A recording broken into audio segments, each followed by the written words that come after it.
뉴스로 바사삭 깨워드립니다. 저는 뉴스 바사삭의 진행을 맡은 MBC 성지영 기자입니다. 여러분 어서 들어오세요. 네, 오늘부터 날 12시 30분에 MBC 라디오 시사 유튜브 채널에서 유튜브 라이브로 실시간으로 찾아뵙겠습니다. 벌써 많은 분들이 한 500분 정도, 500분 넘게 들어오셨어요. 너무 감사합니다. 온유한 안강님이 첫 방송 축하합니다. 첫 댓글을 남겨주셨습니다.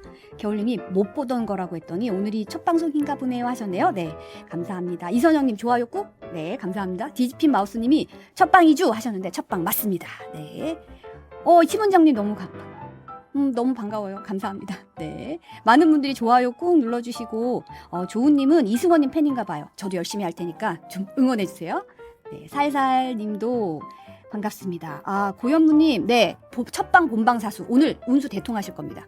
로또를 사야 할까요? 네. 많은 분들이 또 소확행 여성님이 바사삭 보러 왔어요 하셨습니다. 추현님이 성지영 하셨네요. 네. 맞습니다. 성지영. 네. 화이팅 많이 해주셔서 너무 감사합니다. 네. 영화님이 첫방 축하합니다 하셨고, 졸졸이님도 기다렸습니다 하셨어요. 네. 눈이 땡그래. 네, 제 눈이 좀 동그랗죠. 여러분, 지금 상암은 좀 보니까, 밖에 보니까 창밖에 분들이 비가 좀 주춤해서 작은 우산 하나씩 들고 점심 드시러 많이 가시던데, 여러분 계시는 곳은 비가 어떤지 좀 궁금하기도 하네요. 비 소식도 올려주세요. 네. 근데 오늘이 전국이 장마권 안에 들었습니다. 지금 산림청에서는 남부지방에 큰 비가 올 거라고 보고 있어서요. 산사태 위기경보를 전남과 충남, 전북, 경남 관심에서 주의로 상향 조정했거든요. 여러분 계신 지역도 좀 조심하셨으면 좋겠어요. 시설물 피해 없도록. 네. 많은 분들이 좀 올렸어요. 김원주님이 앞으로 자주 뵐게요 하셨습니다. 네. 블루님도 바사삭 첫방 축하해요 하셨어요. 성지영 기자라니 와우. 네, 감사합니다. 네, 무비프레스님. 네. 네, 여러분들 많이 들어오셨는데, 네. 저 첫 번째 코너 좀 들어가 보도록 할까요? 네, 어서 들어오셔야 될 것 같은데, 네, 첫 번째 코너는 오늘 뉴스를 완전 정복하는 온유한 코너 저희가 준비했습니다. 경향신문 박순봉 기자 모셨거든요. 네. 성지영의 뉴스 화사사. 좋아요와 많은 댓글 부탁드리고요. MBC 라디오 시사 채널 구독도 잊지 마세요.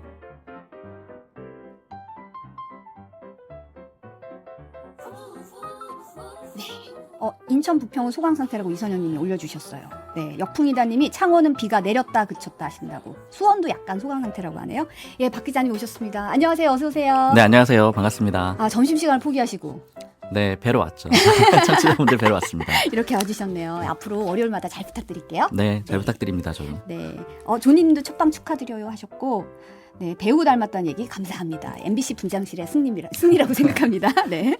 그러면 오늘 온유화는 민주당 얘기로 시작해 보도록 하겠습니다. 더불어민주당의 이낙연 전 대표가 지난주 토요일에 귀국했잖아요. 네. 1년 좀 넘은 시기인가요? 어떻게 되나요? 맞습니다. 이낙연 전 대표, 이낙연 전 총리가 작년 6월 7일에 미국으로 갔었거든요. 그러니까 이제 그제 돌아왔으니까 1년이 조금 넘은 시점에 돌아왔습니다. 미국 가서 뭐 했었느냐면은 조지 워싱턴 대학에 있었어요. 거기 가서 방문연구원으로 일했고요. 강연 같은 것들도 하고 사실은 중간중간에 책도 내고 이래서 소식들이 조금씩 전해지기는 했었습니다. 네. 근데 토요일에 귀국 장소가 이제 인천공항이었는데 당연히 인천공항이겠죠. 근데 이게 좀 중요한 게 언론사들 입장에서는 네. 토요일에 들어온다라고 하면 이제 좀 고민이 되잖아요. 그렇죠. 토요일이 그래도 몇 안 되는 휴일인데 맞아요. 쉴 수 있는 날인데. 특히 신문 같은 경우에는 이제 토요일이 꼭 쉬는 날인데 맞아요. 이때 네. 사람을 보낼 거냐 아니냐 이게 중요한데 이제 이낙연 전 대표는 워낙에 중요한 인물이다 보니까 많은 기자들이 가기도 했고요. 네.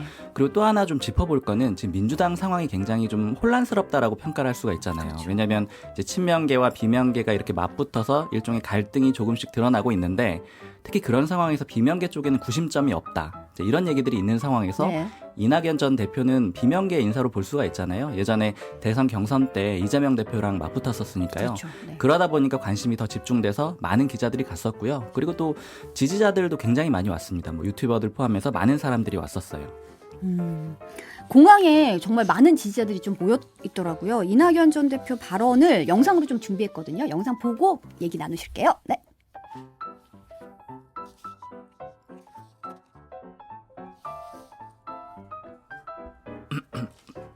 걱정하는 지경이 됐습니다. 윤석열 정부를 향해서도 대외 관계를 바로잡고 모든 국정을 재정립하라고 쓴소리를 날렸습니다. 그러면서 국민을 위한 자신의 책임을 강조했습니다. 대한민국이 이 지경이 된 데는 저의 책임도 있다는 것 잘 압니다. 저의 못다한 책임을 다하겠습니다. 네, 못다한 책임을 언급했습니다. 네. 네, 이게 지금 이제 중요한 것들만 좀 전해서 말씀을 드릴게요. 일단 첫 번째로 좀 주목이 되는 문장은 이제부터는 여러분 곁을 떠나지 않겠습니다. 이런 문장이 있습니다. 네. 그러니까 이제는 앞으로 외국으로 가지 않고 정치 일선에 계속 있는 상태에서 적극적으로 활동을 하겠다. 이런 표현으로 좀 이해가 되고요. 네. 그리고 대한민국은 여기저기가 무너지고 있습니다라고 하면서 뭐 대외 관계라던가 특히 지금 일본의 후쿠시마 그 오염수 방류 이런 문제들 지적을 했거든요. 네. 그러니까 이낙연 전 대표가 사실 대표적인 일본통이기도 하잖아요. 그렇죠. 네. 그래서 이제 일본 문제도 좀 지적을 하면서 윤석열 정부의 문제점을 쭉 나열을 했습니다. 네. 그리고 이제 대한민국이 이 지경이 된 데는 저희 못다한 책임도 있다. 그 책임을 다하겠다. 이런 얘기도 했고요. 네. 그리고 이제 또 인상적인 거는 앞으로 얘기를 나눌 기회는 얼마든지 있으리라고 본다. 그러니까 이것도 역시 정치적으로 적극적으로 활동을 하겠다, 소통을 하겠다 이런 얘기고. 떠나지 않겠다. 앞으로 쭉 얘기 나눌 시간이 있다. 네. 맞습니다. 그리고 지금 일단 측근들이 얘기를 하는 거는 북콘서트 같은 거, 이제 북토크 같은 것들 얘기를 하고 있거든요. 네네. 일단 그런 식으로 아마 강연도 하고 토크 콘서트 하면서 이제 접점을 좀 넓혀갈 걸로 보이고요. 네. 그다음에 이제 그제가 귀국하면서 이런 얘기들을 했었고 어제는 이제 페이스북에다가 또 글을 남겼거든요. 네. 제목이 귀국 인사였는데 또 여기도 내용은 비슷한데 조금 더 강한 표현이 있어요. 다시는 떠나지 않겠습니다. 여러분 곁에 있겠습니다. 그리고 국가를 위해 제가 할 일을 하겠습니다. 요거는 이제 아까보다 조금 더 강한 표현으로 볼 수가 있겠죠. 진전된 표현입니다. 다시 한번 역할을 하겠다 이런 점을 강조를 했습니다. 아, 죄송합니다. 아무래도 첫 방이다 보니까 지금 소리가 제대로 안 나와서 많은 분들이 지금 댓글을 올려주시고 계신데요. 네네. 저희가 좀 앞으로 좀 잘 조정해가지고 소리 문제를 좀 해결하도록 네. 하겠습니다. 죄송합니다. 네. 그러면 이낙연계 의원들의 반응이 어떤지 좀 궁금해요. 왜냐면 1년 동안 사실은 안 계시다고 돌아오신 거잖아요. 맞습니다. 어떤가요? 사실은 이 친이낙연계 의원들이 7명, 그러니까 전현직 포함하면 8명이 그 공항에 가서 마중도 했거든요. 네네. 그리고 이낙연 전 대표는 기자들의 직접적인 이 질문은 받질 않았어요. 바로 퇴장을 했기 때문에 이 이낙연계 의원들한테 많이 물어봤거든요. 거기서 나온 현장에선 얘기들이 많이 있는데 네. 좀 대표적인 거 몇 개만 좀 제가 인상적인 거 뽑아드리면은 이제 서른 의원 같은 경우에는 이렇게 얘기를 했습니다. 당이 위기에 처하면 당신 몸을 던져서 당을 구해내겠다. 그런 취지로 볼 수 있다. 그러니까 공항에서 한 얘기를 이렇게 평가를 했거든요. 네. 그러니까 이 얘기는 결국에는 현재 당이 위기다라고 생각을 한다라는 그런 의미로도 볼 수가 있고 네. 그 구해내는 역할은 이낙연 전 대표가 할 거다 이런 취지인 거고요. 그리고 또 김철민 의원이 한 얘기는 당이 총선 승리를 할 수 있는 방안, 대안, 정책을 내놓을 걸로 기대를 한다. 그러니까 결국 총선에서 역할을 할 거다 이런 의미가 되는 거고요.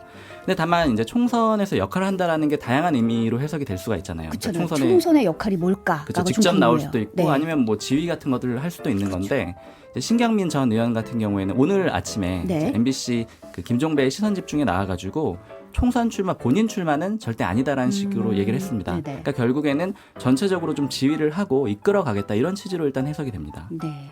사실은 아까 지금도 방금 언급을 하셨는데 좀 발언이 수위가 좀 높은 발언도 좀 있었어요. 사실은 이낙연 악마화에 대해서 거론을 했거든요. 신경민 전 의원이. 맞습니다. 이게 어떤 의미로 봐야 될까요? 그러니까 일단 표현부터 전해드리면은 개딸들이 악마화했다. 악마화의 대상은 이제 이낙연 전 대표를 얘기를 하는 거죠. 그리고 여기에 이재명 대표도 일정 부분 책임이 있다 이렇게 얘기를 했거든요.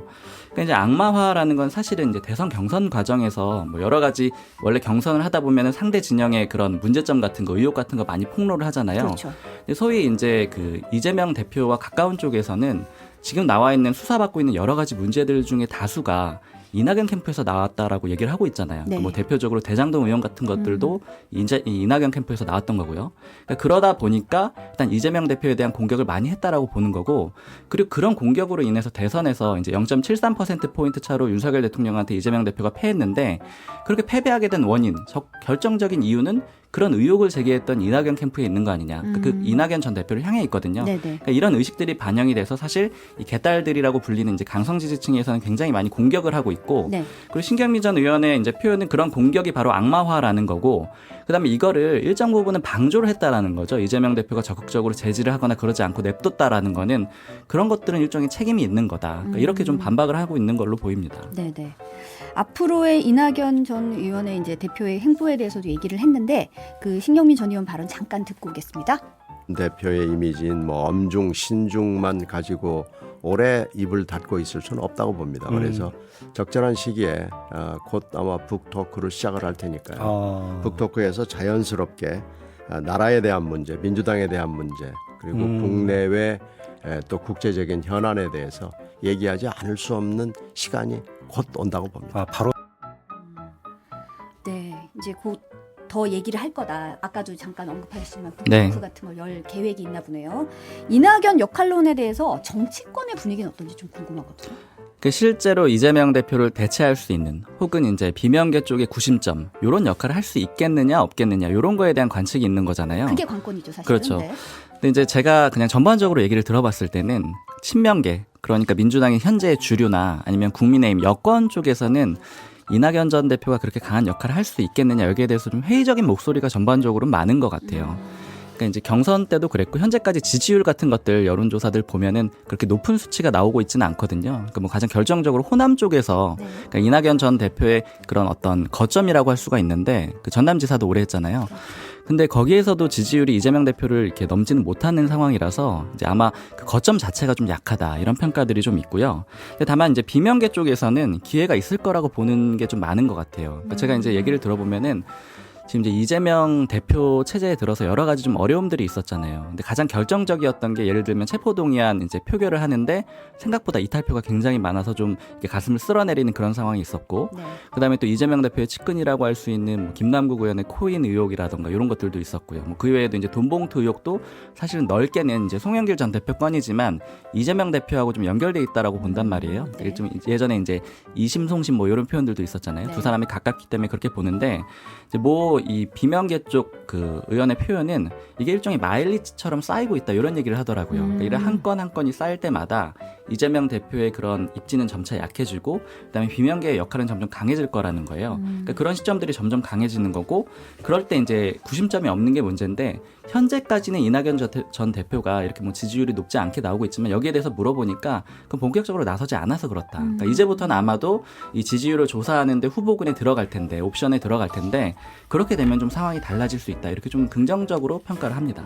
네, 지로그 이마님이 제 마이크가 너무 멀리 있어서 잘 안 들린다고 하셔서 제 마이크 조금 당겨볼게요. 네, 민주당 관련해서는 잠시 후에 더 자세하게 좀 다뤄보도록 하고 다음 소식은 대통령이 이동관 대외협력특보를 이제 방송통신위원회 위원장 지명이 곧 지명할 거다. 이게 임박했다는 분위기잖아요. 네, 지금 사실 얘기 들어보면 구체적인 날짜로는 뭐 29일이나 30일을 얘기하는 사람들도 있고요. 여권에서요. 뭐 네. 아니면은 이번 주이긴 한데 후반. 그러니까 이제 비슷하죠. 29일, 30일이 목요일, 금요일이거든요. 그렇죠. 뭐 6월의 20건 정도 마지막, 네. 될 것 같다. 이렇게 좀 예측들이 있고요. 그리고 이제 이동관 특보가 될 게 거의 확실하냐. 이제 이게 좀 많이들 궁금해 하는데 정말 지명할 거냐? 네, 실제 할 거냐 요건데 전체적으로 좀 분위기를 제가 한 3주 전부터 그러니까 처음에 이제 일종의 좀 흘려서 얘기가 나왔기 시작했던 거잖아요. 그렇죠. 그러니까 내정이 사실상 돼 있다 이런 보도들이 나왔던 건데 뭐 첫 주에는 제가 느끼기에는 이제 용산 쪽에서도 조금 적극적으로 지원을 해주는 그런 분위기가 있었고, 근데 그 다음 주에는 좀 참모들도 이제 그대로 하는 게 맞아 아니야 약간 이렇게 좀 반대하는 목소리도 조금 있었고 네. 뭐 이런 것들이 왔다 갔다 하는데 다만 그 와중에도 좀 일관된 얘기는 대통령은 굉장히 신뢰를 하고 있다. 대통령 의지가 강하다. 네, 즉 대통령이 의지가 강하기 때문에 결과적으로는 지명이 이뤄질 거다 이렇게 좀 보이고요. 그리고 다른 후보군이 지금 검토도 좀 안 되고 있어요. 그러니까 처음에 이 얘기 들었을 때 제가 이제 용산 쪽 사람이 하는 얘기가 방통위원장이 사실은 찾기가 굉장히 어렵다라는 거예요. 그러니까 이제 정권 입장에서 보자면은 네. 어쨌든 이제 자신들의 뜻을 반영해줄 사람을 임명을 하고 싶을 거 아니에요. 그런데 이제 문제는 이렇게 임명을 할 때 이 방통위원장의 주요 자격 중 하나가 뭐냐면은 3년 동안 선거에 나간 이력이 없어야 돼요. 그러니까 이제 정당에 그런 성향이 있는 인물이어야 함에도 불구하고 선거 이력은 없어야 되는 거죠. 그러니까 그렇게 찾다 보니까 많지 않다라는 거예요. 후보군 자체가 그렇게 넓지는 않다. 그렇죠. 그리고 뭐 관련해서 이력들도 꽤 많이 필요하거든요. 뭐 언론계에 많이 근무를 했어야 되거나 아니면 이제 뭐 법조 경력이 있거나 이런 식으로 있어야 되는데 그런 것들을 좀 잘 맞춰봤을 때는 이동관 이 특보 외에는 딱히 잘 안 보인다라는 거예요. 아마 그러다 보니까 이건 이제 여권의 입장입니다. 그러다 네. 보니까는 아마도 이제 지명이 될 거다 이런 관측이 좀 강하고요. 그 다음에 이제 또 하나 좀 짚어봐야 되는 거는 이제 이동관 그 특보에 대해서 이제 분위기를 좀 쭉 살펴보면은 네. 처음에 이 대통령실에서 직접 내정을 했다라거나 지명을 할 거다 이런 얘기를 한 적은 단 한 번도 없습니다. 근데 이제 우리 모두 뭐 청취자나 아니면 기자들 모두 이동관 특보의 이름을 너무 많이 들었잖아요. 그렇죠. 내정됐다라는 얘기가 너무 많이 돌았으니까. 그렇죠. 이거는 결국엔 뭐냐면은 깜짝 인사를 안 하고 이제 용산 쪽에서 좀 흘려줬다라고 볼 수가 있죠. 이 사람 유력하다 이렇게 얘기를 흘려주니까 기자들이 기사를 쓰고 이제 모두들 알고 있는 이런 상황이 되는 건데 그럼 왜 이렇게 했느냐?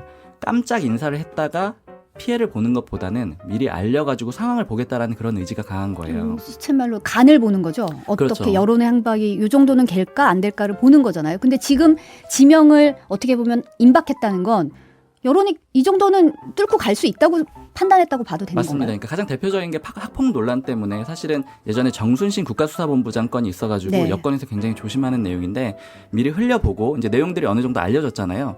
그 다음에 가장 이제 주목하는 거는 여권에서 하는 얘기는 추가적인 의혹이 나오나 안 나오나. 근데 봤는데 기존의 이상으로 크게 나오진 않는다라고 일단 판단을 한 거고요. 네. 그다음에 또 하나 구체적인 사안이 하나 처리가 된 게 한상혁 전 방통위원장이 이제 가처분을 냈었잖아요. 왜냐하면 이제 검찰이 기소한 것만 가지고 이게 확정된 게 아닌데 면직을 한다라는 건 말이 안 된다 이렇게 해서 법원에 이거 잠깐 멈춰주세요, 되돌려주세요 이렇게 냈는데 이게 결국에는 법원이 기각. 그러니까 그렇죠. 이제 네. 그 예를 들자면 여권에 손을 들어준 상황이 됐거든요. 그러니까 이런 요소가 다 해결이 됐기 때문에 결과적으로 이제 다음 수수는 이제 지명을 갈 것이다. 그것도 이제 후반쯤 될 거다 이렇게 예측이 됩니다. 네. 오늘 이재명 대표가 최고위원회의에서 이동관 특보는 사실 특보 자격도 사실 없다. 이거 임명 안 된다. 이런 식으로 좀 수위가 센 발언을 했거든요. 이 발언 한번 보고 오시죠. 네. 한국기자협회 설문조사를 해보니 언론인 80%, 이동관 특보의 방통위원장 지명에 반대했다고 합니다. 종편 기자들도 75%가 반대합니다. 언론인들조차 하나같이 반대 목소리를 내는 이유가 무엇이겠습니까? MB 정부 당시에 언론 장악 주역으로 언론 자유를 빼앗고 언론 위에 군림했던 과거에 대한 심판이고 다시는 그런 퇴행을 용납할 수 없기 때문입니다. 네. 네, 이 이재명 대표가 이제 강조하는 지점이 방금 들으셨는데, 네. 그러니까 학폭 논란도 한번 언급을 하고요. 그다음에 언론인들도 반대를 하고 있다. 이제 이런 점을 강조를 하잖아요. 그러니까 이제 이게 사실은 여야 모두에서 얘기를 들어보면은 이번에 일종의 좀 전략이 있었던 게 학폭 논란이 많이 불거졌잖아요. 네. 근데 이게 이제 더 이상 의혹이 안 나오고 어느 정도 그냥 수그러들게 되면은 그 이동관 특보를 생각했을 때 학폭 논란만 만약에 클리어가 되면은 다 해결이 되는 것처럼 그렇게 보일 수가 있단 말이에요. 근데 사실 정작 가장 문제 삼았던 거는 이제 소위 말하는 언론 장악하려고 하는 거 아니야? 과거의 혹은 또, 이력이죠. 네, MB 네. 때처럼 하려고 하는 거 아니야? 이런 의구심인데 이게 좀 덮여진다라는 거죠. 사실 그래서 이제 이재명 대표가 이런 류의 얘기를 다시 한번 다 짚는 걸로 그렇게 좀 해석이 돼요. 그러니까 이 사람의 문제점은 언론 장악 그 학폭 논란뿐 아니라 이제 언론에 대한 이런 문제점도 있다. 이런 점을 좀 강조한 걸로 보입니다. 네. 네. 오늘 감사합니다. 네. 네, 지금 감사합니다. 온유화는 여기까지 하겠습니다. 감사합니다. 네, 고맙습니다.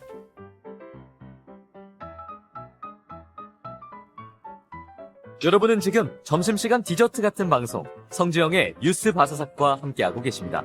좋아요와 많은 댓글 부탁드리고요. MBC 라디오 시사 채널 구독도 잊지 마세요.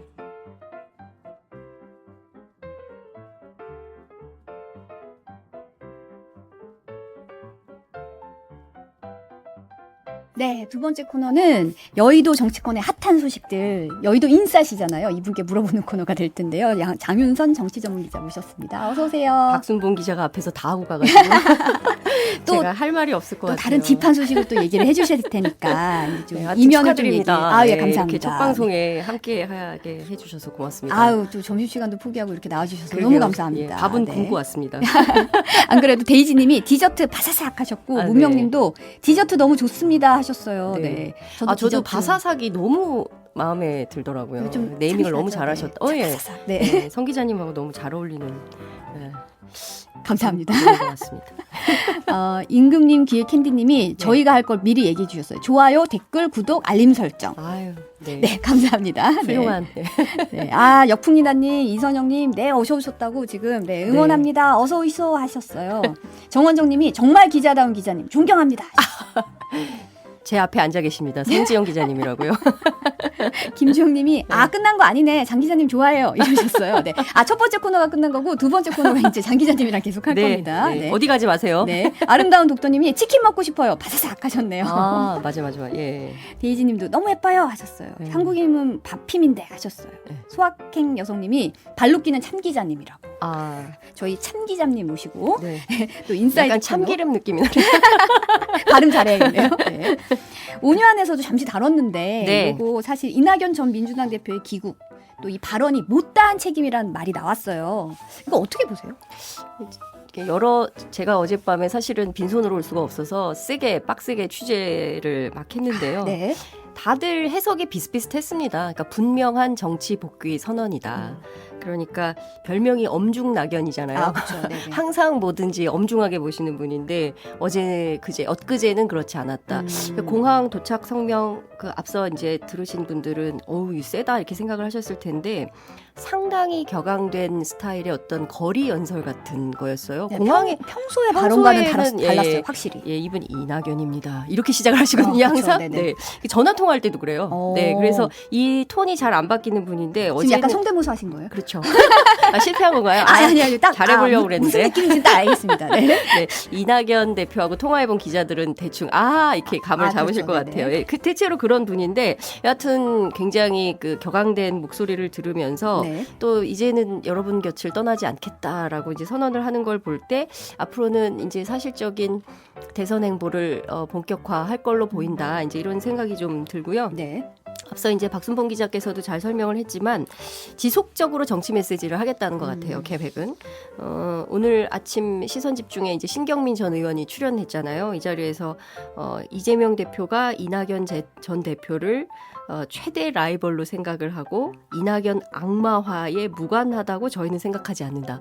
이낙연 악마화라는 워딩을 듣고 제가 깜짝 놀랐거든요. 저도 깜짝 예. 놀랐어요. 네. 어젯밤에 제가 통화했어요. 근데 어젯밤에 통화할 때 신경민 전 의원이 이렇게까지 말씀을 안 하셨는데 아침 사이에 무슨 일이 있었나? 밤 사이에 저하고 전화 끊고 나서 딴 사람이랑 또 통화했나? 이제 이런 생각이 들 정도로 세게 말씀을 하시던데 오늘 아침 MBC에는 신경민 전 의원이 나오고 CBS 김현정의 뉴스쇼에는 윤영찬 의원이 나왔어요. 근데 네. 두 분 공이 다 앞으로 세게 할 거예요라고 예고를 한 것이나 다름이 없습니다. 네. 그러면 두 분의 스피커 둘 다 기자 출신이고 한 분은 MBC 한 분은 동아일보 네. 다 이낙연 캠프에 있었던 이런 분들이 왜 이렇게 세게 얘기하냐 이것은 앞으로 조용한 행보 그리고 엄중한 행보 이것이 아니라 윤석열 정부와 관련해서 문제가 있을 때마다 지점마다 발언의 강도를 세게 하면서 본격적으로 자기 정치 이낙연의 새 정치라고 얘기도 하기도 하는데요. 구체적으로는 이낙연의 저는 대선 행보라고 보는데 근데 그런 차원에서 움직임이 본격화할 걸로 보입니다. 네. 안 그래도 지금 이 말씀대로 네. 사실은 귀국하자마자 현 정부에 대해서 굉장히 강한 발언들을 내놓고 있어요. 네.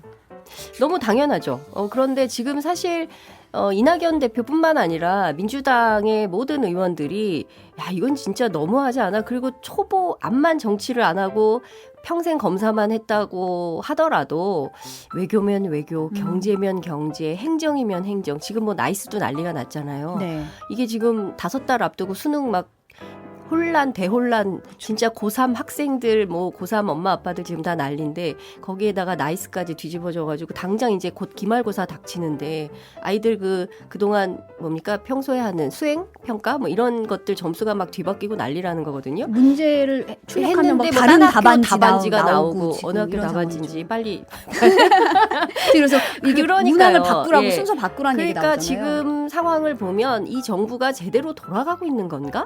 라는 의구심을 갖지 않을 수 없는 상황인 거죠. 그러니까 이낙연 전 대표뿐만 아니라 민주당, 야당인 민주당 그리고 여당인 국민의힘 다선 의원들조차도 야 이거 큰일 났다 이런 말씀을 종종 하시기 때문에 당연히 미국에서 공부하고 오셔서 이낙연 대표가 보기에 이거 이대로 안 되겠다 뭔가 역할을 하지 않으면 안 된다라는 위기감 이런 게 생겨서 적극적으로 얘기를 할 걸로 보입니다. 특히 다른 거 다 떠나서요. 지금 한중 관계가 매우 심각하고 네. 그리고 또 후쿠시마 오염수 방류 문제를 이거 어떡할 거냐. 이게 인류 최초로 있는 일이잖아요. 그렇죠. 그러면 이 문제가 생겼을 때 그 다음 어떤 일이 생길지 전혀 예측이 불가능한 상황이기 때문에 우리가 두려움을 갖는 거잖아요. 그렇죠. 네. 그래서 이런 부분들에 대해서 정치 원로기도 한 이낙연 전 대표가 뭐라도 얘기를 하는 것은 너무 당연한 수순이다. 저는 그렇게 봅니다. 사실 민주당은 네. 사실 혁신위까지 출범한 상황이잖아요. 지금 네. 뭐 돈복도 의혹도 있고 코인 논란도 있고 지금 해결해야 될 과제가 산적하고 사실 당내 분위기가 어떤지 좀 궁금하거든요. 이 귀국을 바라보는 이 시선이 어떤가요? 귀국을 바라보는 시선이 두 가지더군요. 그러니까 친명 쪽은 조금 곤란하다 이렇게 보는 것 같고요. 네. 비명 쪽은 당연히 환영 일색입니다.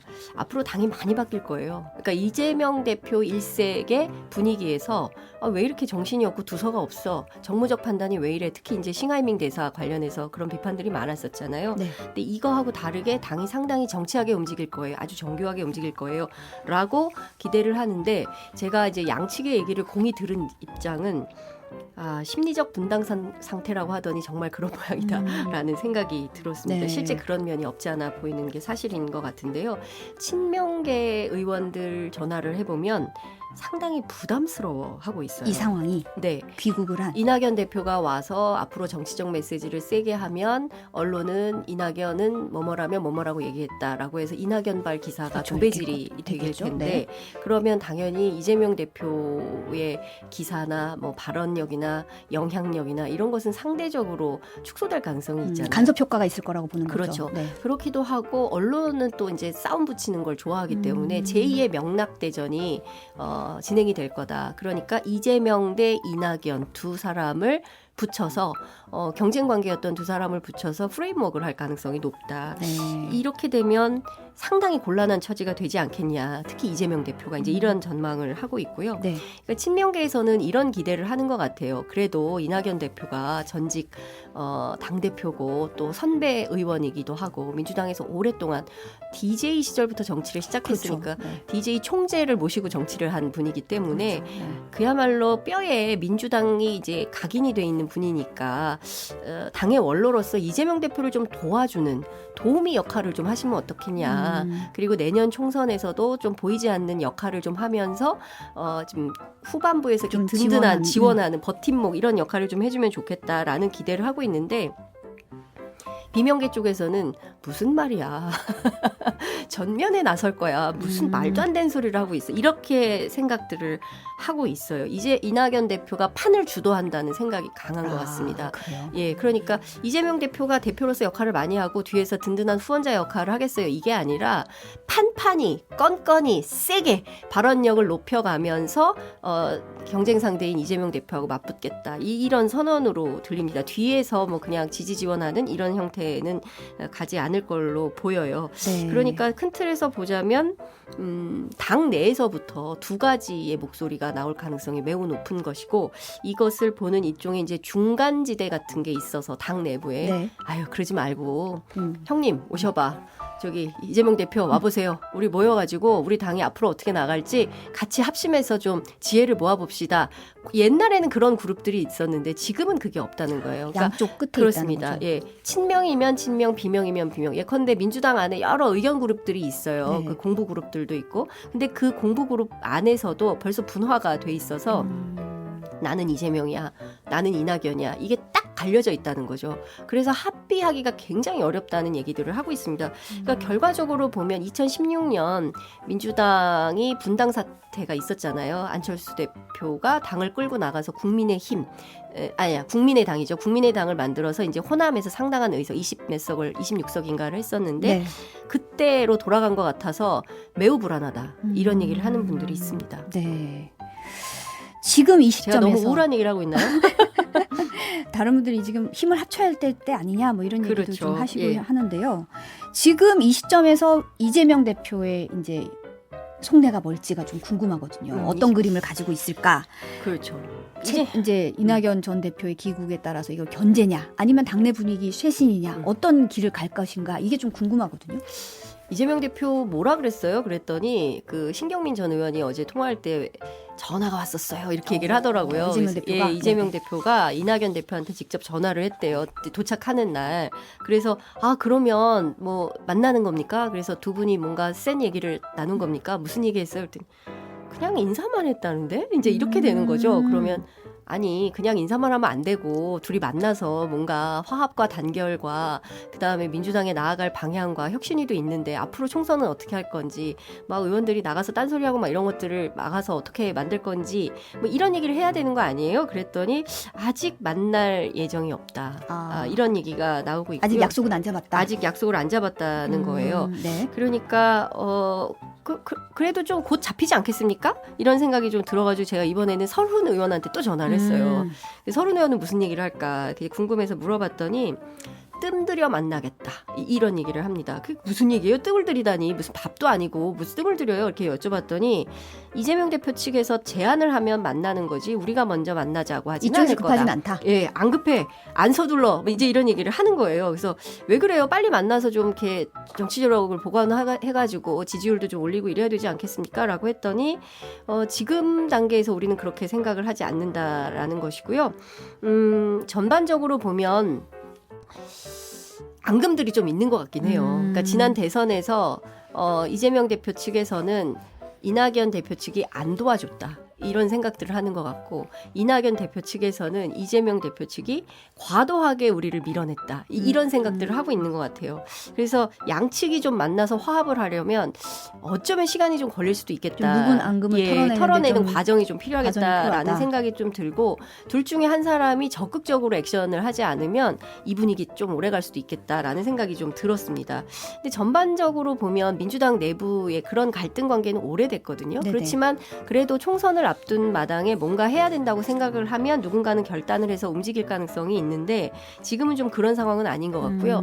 특별히 그 이낙연 대표의 경우에는 당장은 좀 집안일들이 좀 있대요. 그래서 그 장모님이 지금 그 요양병원에 계신 모양이에요. 그 장인 어른은 돌아가셨잖아요. 네네. 그래서 묘소도 좀 가봐야 되고 또 장모님도 좀 들여다봐야 되고 이런 개인적인 사정들이 정리가 되면 그리고 나서 본격적인 정치 행보를 하게 될 예정인데 아마도 그 책을 냈으니까 북콘서트, 북콘을 중심으로 해서 정치 메시지를 내면서 갈 텐데 지금 당장 이재명 대표하고 만나고 이러진 않고 이제 오늘 비가 너무 많이 와서 못 가지만 조만간 이제 현충원 일정을 잡을 거고요. 네. 현충원 다녀와서는 그 노무현 대통령 묘소 참배를 다녀올 거고, 네. 그 다음에는 문재인 대통령 만나러 양산에 갈 거고, 그리고 이제 당의 원로들 있잖아요. 네. 권노갑 고문 등등. 그래서 그분들을 만나는 일정을 할 거고, 그 다음에나 이재명 대표를 만나게 될 것 같아요. 그러니까 순위가 좀 상당히 후순위로 밀려져. 번호표가 상당히 뒤로 밀려 있다. 네. 이런 얘기를 좀 들을 수 있었습니다.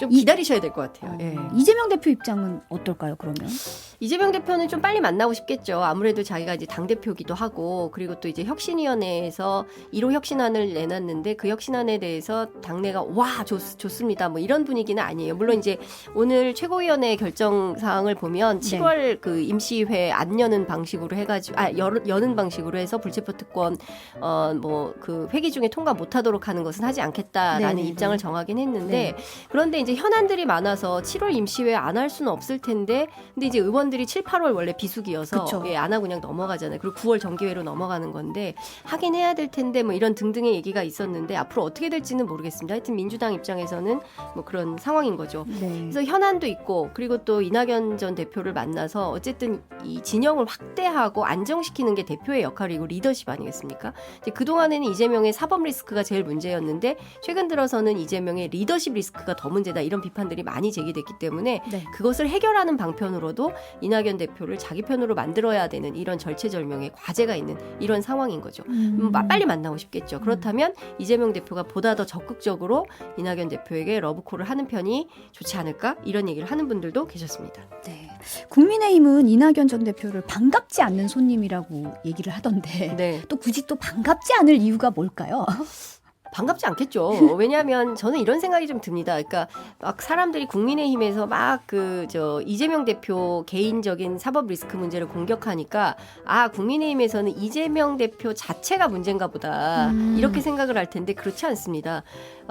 국민의힘은 상대당을 향해서 그건 민주당도 마찬가지인 거예요. 상대당의 리더에 대해서 공격을 하는 거고 예컨대 이재명 대표가 원톱일 때는 이재명 대표만 공격하는 거지만 투톱이 되면 투톱을 다 공격하는 거고요. 네. 쓰리톱이 되면 쓰리톱 다 공격하는 겁니다. 그러니까 야당의 리더에 대한 공격은 너무나 당연한 수순인 것이고요. 아마 여기에 최근에 이제 활동을 재개한 추미애 대표가 또 이제 나오기 시작하면 추미애 대표에 대해서도 또 비판을 할 거예요. 그래서 저는 이게 여야 간에 참 우리가 이런 거죠. 우리 정치가 이렇게 양당 독점 체제로 돼 있다 보니까 서로 공수를 바꿔가면서 정권을 맡아서 하고 있지 않습니까? 그렇죠. 그러니까 끊임없이 상대당에 대한 또 리더에 대한 공격, 이것은 피해가기 어려운 이런 상황인 것 같습니다. 네. 이 얘기가 나온 김에 총선이 1년도 남지 않은 상황에서 사실 네. 다음 소식으로 넘어가면 정의당이 변화를 모색하고 있잖아요. 네, 이게 사실 너무 극단으로 치다 그러니까 제3지대에 대한 얘기 많이 나오면서 맞아요. 이제 정의당은 재창당 얘기가 나왔어요. 이게 어떤 변화를 추구하는 걸까요? 그러니까 좀 떠밀린 측면도 있는 것 같더라고요. 취재를 해보니까 이정미 대표가 어제 기자간담회를 열었는데 전날 밤 늦게까지 이제 전국위원회 회의를 한 거죠. 그래서 전국위원회 회의 결과를 발표하는 방식의 기자간담회가 어제 있었던 거고 그 자리에서 9월 중으로 재창당 계획을 확정하겠다. 이제 이런 입장을 밝힌 겁니다. 네. 혁신 재창당 방향으로 간다는 건데요. 지금 이렇게 정당 지지도 이렇게 상황을 보면 국민의힘이 한 30%대, 그리고 민주당이 한 30%대, 그리고 이제 3당인 정의당이 그러면 한 30% 정도 돼야 되는데 그렇게까지는 안 적게 되죠. 나오는 데는 한 2%, 많이 나오는 데는 한 5%예요. 그러니까 이거 가지고 총선에서 경쟁력이 없다고 보는 거죠. 그러면 유보 지역이 되게 많더라고요. 유보가 훨씬 많아요. 그러니까 네. 최근에 여론 지형을 보면 무당파, 지지정당 없음이 한 27, 29 많게 한 30%까지는 안 가고 한 그 정도 수준인 네. 것 같아요. 뭐 적게 나오는 뭐 회사도 있고 그렇긴 네. 한데 그러니까 다양한 여론 지형이 있는데 아무도 마음에 드는 정당이 없어요라고 하는 분들이 한 3분의 1 정도 된다. 이제 이렇게 볼 수가 있는 거고 거기에서 정의당이 너무 미미한 거죠. 그러니까 정치적으로는 의석을 갖고 있기 때문에 소수 정당이긴 하나 그래도 이제 의회 안에 원내 진입한 원내 정당이기 때문에 발언력은 있지만 실제 국민들로부터 지지받는 지지율은 너무나 미약하기 때문에 이거 최소한 그래도 한 10%까지는 올려야 되지 않겠어? 라는 것이 당내 요구가 있는데 그럼 어떻게 할 건데? 라는 문제의식이 이제 생긴 그렇죠. 거죠. 그런 네. 문제의식을 가지고 당장 닥친 내년 총선에서 어느 동네에 가서 어떻게 해서 어떤 의석을 받아올 건데? 라는 본인들의 이제 고민이 있었던 거죠. 이제 그걸 가지고 어제 회의를 했던 건데 네. 그 발언 결과를 보면 노동, 녹색, 정치 세력을 중심으로 해서 다양한 시민사회 그리고 제3의 정치 세력들과 통합 연대를 모색하겠다 이렇게 얘기를 하고요. 그리고 그렇지만 거대 양당을 반대한다는 이유 하나만으로 세계관을 공유하는 하나의 당이 될 수는 없다는 점을 분명히 밝힌다. 이게 무슨 얘기지? 이런 생각이 드실 것 같은데요. 그러니까 앞소절은 네, 녹색당이나 노동당 통합을 추진하겠다는 거예요. 그렇죠. 같이 한번 해보겠다. 시민사회나 이제 이른바 이제 제3의 정치운동 단체들을 일종의 흡수 통합하겠다. 이제 이렇게 들리죠. 그리고 뒷소절은 최근에 이제 양향자 신당 오늘 오후 2시에 이제 창당 발기인 대회를 그렇죠, 하는데요. 양향자 신당 그리고 그 앞전에 있었던 금태섭 신당. 네. 요쪽하고는 같이 하기 어렵다. 이제 요런 두 갈래로 이제 나눠서 한 그 문장을 해석해 볼 수 있을 것 같아요. 네. 근데 이제 제가 관련해서 그러면 노동당 녹색당이 같이 할 건가 해서 취재를 해봤어요. 그랬더니 김혜미 녹색당 부대표가 저하고 통화해서 뭐라고 얘기를 했냐면 정의당과 신당 창당과 관련해서 논의하거나 진지하게 대화를 나눈 바가 전혀 없습니다. 그러니까 정의당은 이렇게 얘기하는데 녹색당은 뭔가 이렇게 밑에서 좀 네. 얘기가 오간 상태에서 나온 얘기는 아닌가 봐요. 여보세요 무슨 말씀이세요? 라고 묻는 거예요. 우리는 그런 얘기 네? 들은 적이 뭐, 없고 네? 아, 무슨 네? 말씀이시죠? 네? 야. 이런 상황인 거죠. 네네. 그래서 아니 전혀 얘기가 없었습니까? 그랬더니 전혀 얘기가 없었고 다만 진보 정당들이 기후 변화에 관심을 갖는 것은 너무나 당연하다. 워낙 지금 그 기후 문제가 심각하니까요. 녹색당도 어제 전국위원회를 열었대요. 네. 그래서 총선 전략에 대해서 논의를 했는데 어떻게 할 거냐. 당선 전략 차원으로 논의를 시작했다. 꼭 정의당이 아니더라도 선거연합, 연합전술 차원에서 선거연합에 문을 여는 정당이 있다면 어느 정당이라도 함께하자라고 방침을 정했다는 것입니다. 네. 그러니까 꼭 정의당하고 우리가 함께할 거예요. 이건 아니라는 거고요. 노동당도 비슷한 입장입니다. 네. 그런데 이게 흡사 이런 느낌을 줄 수 있어요. 소수 정당들에게는. 뭐야 정의당 밑으로 다 들어오라는 거야? 왜?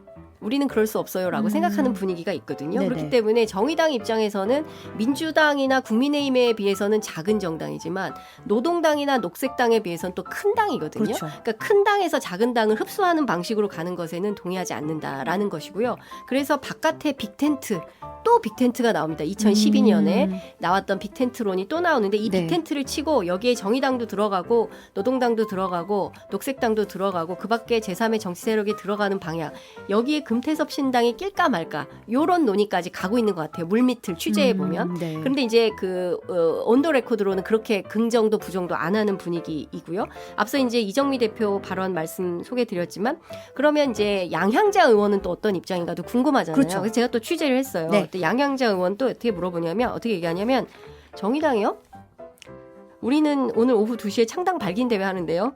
철학과 비전, 가치와 꿈이 좀 맞아야지 정의당하고 우리가 그 일치가 되는지 확인한 바 없으니까 서로 원하지 않는 것 같아요. 그래서 현재로서는 전혀 불가능하고 그게 정의당이 됐든 금태섭 신당이 됐든 우리는 관심이 없습니다. 이제 이런 얘기를 하고 있고요. 금태섭 의원에게도 또 전화를 했습니다. 제가 어제 바사삭 오느라고 굉장히, 전화비 많이 들었어요. 굉장히 치열하게 네. 많이 취재를 해갖고 오셨는데, 네. 네네. 금태섭 의원도 저희는 지금 저희 길을 가기가 바빠서 정의당이 무슨 길을 가는지 관심이 없습니다. 이제 이렇게 얘기를 하고 저하고 전화할 때 어머니하고 밥 먹고 있어가지고 길게 통하기 어렵다고. 아, 그래요? 제가 이렇게 유튜브니까 막 이런 얘기까지 상당히. 아유, 그랬더니 끊고 나서 페북에 올린 거예요. 뭐라고 올렸냐면 노선의 차이가 있다거나 정책에 대한 생각이 다르다는 얘기는 얼마든지 할 수 있지만 삶의 궤적 운운하는 말씀에는 반박을 하지 않을 수 없다. 기분 나빴던 겁니다. 이정미 대표가 삶의 궤적 운운하면서 함께할 수 없다고 함께할 수 했는데 없다 이러니까. 흥 우리도 너희랑 함께 안 해라는 입장을 밝히고 있어서 어찌됐든 제3지대에서 뭐 이러저러한 논의들은 많이 있습니다. 지금 뭐 다양한 형태의 뭐 이렇게 하면 좋을까 저렇게 하면 좋을까. 왜냐하면 한 30%, 한 29% 되는 이제 무당파층이 있기 때문에 그 파일을 놓고 경쟁을 누가 하는 먹을 것인가? 그렇죠. 그거를. 누가 네. 이 파일을 먹을 것인가를 두고 경쟁을 하고 있으나 깃발은 분명하지가 않다. 이거 깃발 들려면 적어도 유승민 이준석 이 정도는 돼야 이게 뭉치는 힘이 생기는데 그분들은 그럴 생각이 없어 보여요. 그렇기 아, 때문에 그래요? 저는 이게 좀 지금 궁금했거든요. 상황에서. 신당 창당 얘기 나오면 항상 네. 이준석, 유승민 이 두 분의 얘기가 나오잖아요. 네. 이 두 분은 이번에도 창당을 안 할까요? 그러면? 저는 좀 두고 봐야 될 것 같긴 해요. 그러니까 첫 번째 선거법 개정에 한산이 있어요. 그러니까 선거법 개정 논의에서 만약에 그 다수 정당의 출연이 가능한 형태로 예컨대 첫 번째 중대선거구제가 된다거나, 근데 이 가능성 제가 보기엔 제로입니다. 그러거나 아니면은 무슨 다양한 형태의 정당이 출연될 수 있는 방식으로의 길이 열리거나, 근데 이것도 지금 국민의힘하고 민주당 양당 공이 위성정당 안 된다는 입장이에요. 예. 그렇기 때문에 사실 그 제도가 받쳐주지 않으면 신당 창당 출연이 굉장히 어렵거든요. 당선 가능성이 있어야 이분들이 나오는데 그렇지 않고 이분들이 찬바람 맞으면서 바른정당 했었어요. 많이 그렇죠. 힘들었거든요. 그리고 대선 때 다시 통합해서 들어오는 굴욕을 겪었기 때문에 이거 또 해야 되냐? 아휴. 힘들어요. 뭐 이런 얘기를 오늘 아침 유승민 대표도 라디오 인터뷰하면서 하시던데 상당한 결의가 필요하다. 근데 그렇게 되기가 쉽겠냐라는 얘기가 나오고, 제가 그래서 금태섭 신당은 그래도 김종인 전 위원장이 있으니까 좀 가능성이 있는 거 아닙니까? 라고 정치권 관계자들 물어보면 그 현역 의원들 중에서도 신당이 필요하다라고 생각하는 분들이 있는데, 야, 태섭이가 올린 깃발에 우리가 태섭이로 될까?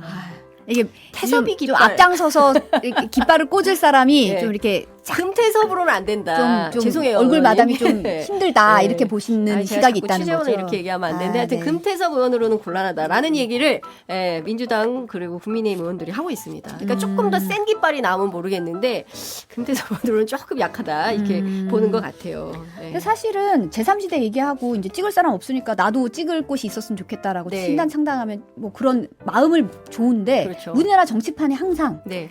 창당해놓고 예. 지금 사실은 뭐 지금 오늘 신당 얘기도 나오지만 징검다리 아니냐, 이거 큰 정당으로 가기 위한 징검다리 아니냐, 뭐 이런 그렇죠. 얘기도 사실은 늘 나오고 네. 예전에도 그런 과거가 있잖아요. 권은희 의원이 그랬고요. 양향자 신당을 그렇게 보는 분들이 많아요. 왜냐하면 이분이 이제 민주당에서 삼성전자 고졸 출신의 이제 삼성전자 상무 입지전적인 해가지고 인물이시죠. 그렇죠. 네. 이렇게 민주당에 들어와가지고 정치를 하다가 어찌됐든 지난번에 이제 그 뭡니까 검경 수사권 조정 논란이 있을 때 뭐 문제가 생겨서 탈당을 하고 지금은 그 국민의힘 반도체 무슨 특별위원회 위원장을 맡아서 가고 있어요. 네. 그래서 이분은 뭐냐? 그래서 대개의 많은 정치권 관계자들은 양양자 의원이 이제 민주당에서 국민의힘으로 건너가나 보다라고 생각을 했던 거예요. 네네. 근데 제가 취재를 해보니까 양양자 의원은 절대로 국민의힘으로 안 간다.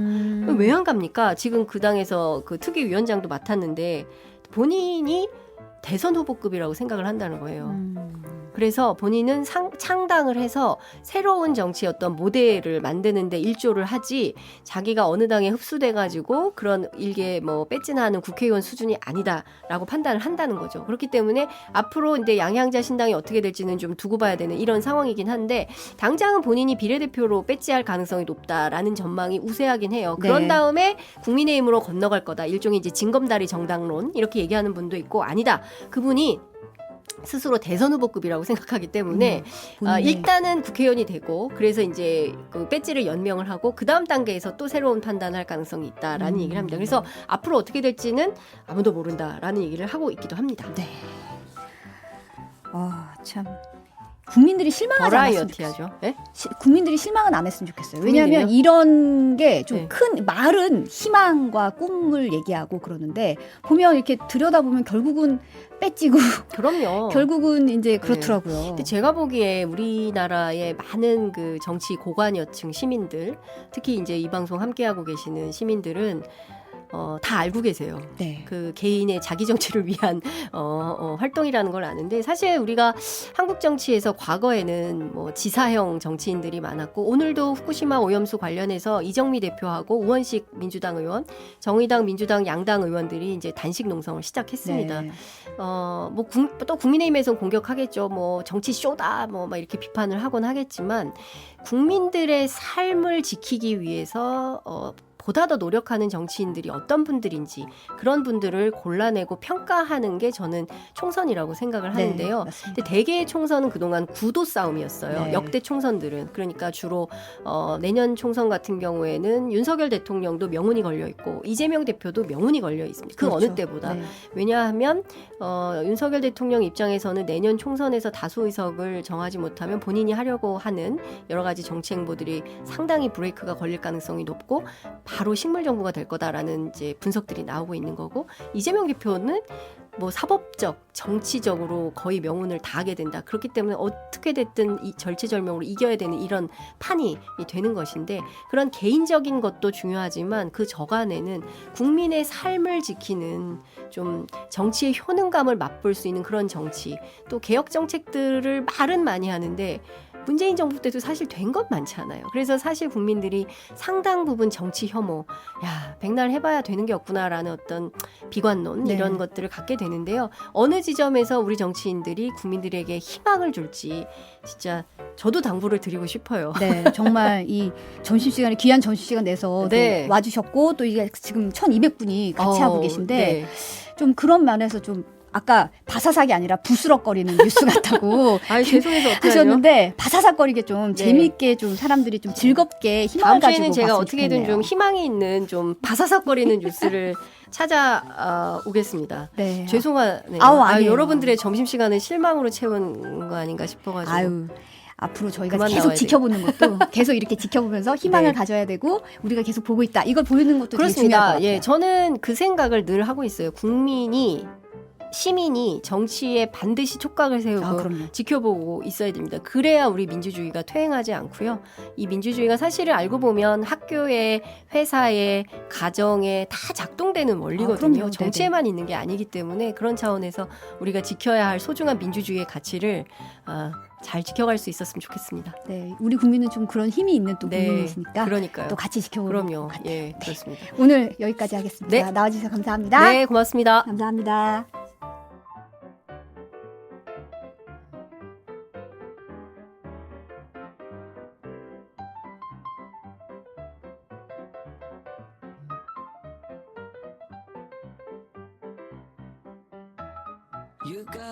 네, 오늘 저희가 첫 방송이어가지고 오디오가 좀 제작진들이 손발 맞추느라고 좀 실수도 좀 있었고 한데 예쁘게 봐주시길 바라고요. 앞으로도 바사삭하게 점심시간에 좀 재밌게 찾아뵙도록 노력하겠습니다. 내일 또 뵐게요. 감사합니다. No, I won't talk too much, and I won't move, and I won't ever judge nothing you do. You got a prisoner, my heart is forever yours. Now the world keeps turning for you, and the stars keep burning for you. Baby, I'm your prisoner. Caught within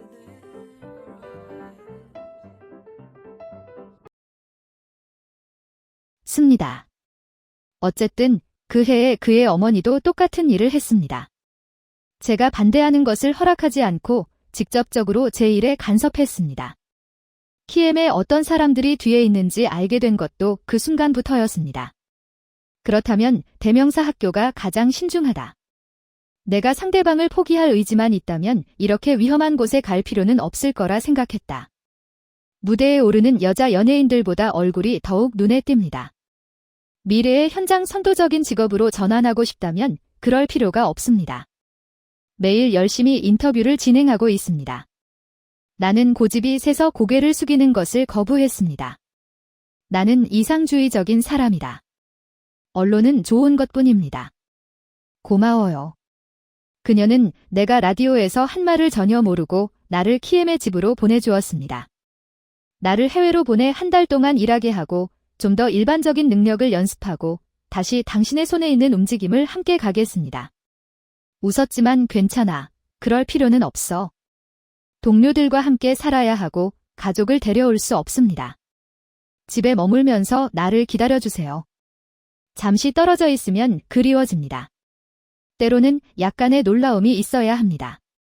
실제로 그때까지 3개월 남았습니다. 그냥 다른 이유를 찾아보세요. 출국 전 그는 내 짐을 아주 세심하게 검사해 주었다. 당신이 사준 전화카드는 미국에서 사용하는 카드예요. 앞주머니에 또 다른 SIM 카드를 숨겼어요. 당신은 저를 공항까지 데려다 준 이후로 언제나처럼 제가 돌아올 때까지 기다리겠다고 말씀하셨습니다. 나는 감히 돌아설 수 없었다. 비행기가 수평선 위로 날아가고 밝은 노란색 햇빛이 내 눈에 쏟아졌습니다. 나는 10,000마일을 횡단했고 하늘은 높았고 모두가 그랬다. 그 당시 나는 아무것도 두려워하지 않았습니다. 다행스럽게도 그 무렵에는 가장 격렬한 폭동의 시기가 지나갔습니다. 정부군은 교정 작업을 진행 중이다. 내 작업의 대부분은 전쟁 후 트린리 탄을 인터뷰하여 국가에 빠른 소식을 보내는 것이었습니다. 그날까지 두바이 외곽의 난민 캠.